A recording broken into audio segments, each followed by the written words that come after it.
자, 시청자 여러분 안녕하십니까? 자, 김정은의 친형 김정철이가 마약 중독에 걸려서 마약이 떨어지니까 이제 새벽 2시에 39호실 전일춘 실장의 집에 찾아가서 행패를 부린 이 사건을 지금 저희가 이제 취재를 해서 여러분께 말씀에 올리겠습니다. 자, 이 출처는 바로 전일춘 실장의 사위, 그러니까 딸과 사위가 이제 동시에 대한민국에 왔습니다. 이제 대한민국에 왔는데 지금까지는 이제 거의 뭐 좀 숨어 살다가 최근에 이제 뭐 이만갑에 좀 나가기도 하고 언론에 타기도 했는데 왜 이분들이 하는 얘기가 거의 신빙성이 있고 매우 중요한 얘기인지를 그들이 처한 그 직책을 보면 알 수 있습니다. 바로 39호실은 김정은의 개인 비자금 부서입니다. 그러니까 항상 이제 돈과 권력과 또 사람이 이제 함께 움직이지 않습니까? 돈이 있는 곳에 권력이 있고 돈이 있는 곳에 비밀이 있습니다. 그 비밀을 30년 이상을 갖다 실장을 했기 때문에 엄청난 비밀을 가지고 있는 거죠. 자, 그러니까 전일춘 실장이 살던 그 집은 김정은의 일가와 최측근들이 사는 이제 그런 동네에 살았기 때문에 김정철이도 이렇게 뭐 다닐 수가 있는 이제 그런 구역인 거죠.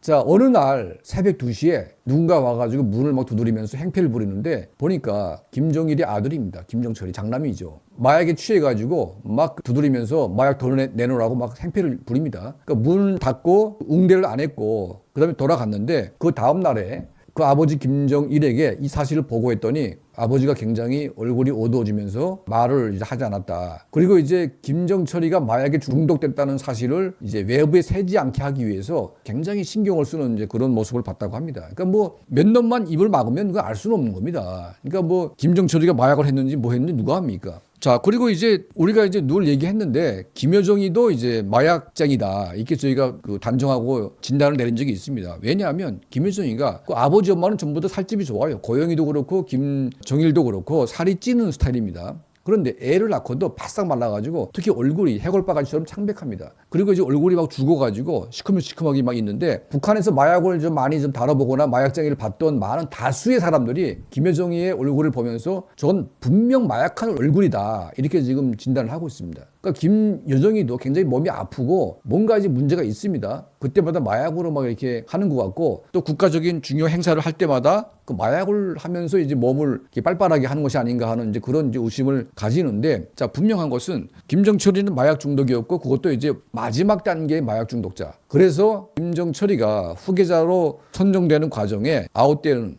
그 가장 중요한 원인이 마약 때문이었다는 것이 이제 밝혀지게 된 겁니다. 그리고 저는 김정은이가 마약을 안 했을까요? 그것도 했겠죠. 하지만 이제 권력에 대한 야욕 때문에 김정철이만큼은 빠지지 않았을 것이다. 그리고 김정철이는 이제 음악을 좋아했습니다. 그러니까 음악에 아주 심취하다 보니까 그 음악을 하는 사람끼리 뭐 미인들 불러다 놓고 또 마약을 하면서 또 이제 그런 막다른 골목에서 이제 그런 행동을 했겠죠. 자, 이 로얄 패밀리 재벌 뭐 2세, 3세 다 그런 건 아니지만 가끔 이제 그런 사람도 있습니다. 그리고 이제 권력자의 자녀들이 또 마약에 심취되는 경우가 있는데 그거는 왜 그렇겠습니까? 돈도 많고 권력도 많고 그리고 이제 할 거 다 해보니까 더 이상 할 게 없습니다. 그래서 이제 마약에 빠지게 되는데 마약을 하니까 이제 남들이 못하는 것들 뭐 새로운 세상을 보는 거죠. 순간 쾌락 때문에. 그래서 이제 마약에 빠지는 것인데 김정일에 의해서 유폐되다시피 했던 김정철, 김정은, 김여정 이 세 남매가 결국은 이제 이 과정에서 적응을 못해서 마약에 손을 댔던 이제 그런 정황들이 나오고 있습니다. 자,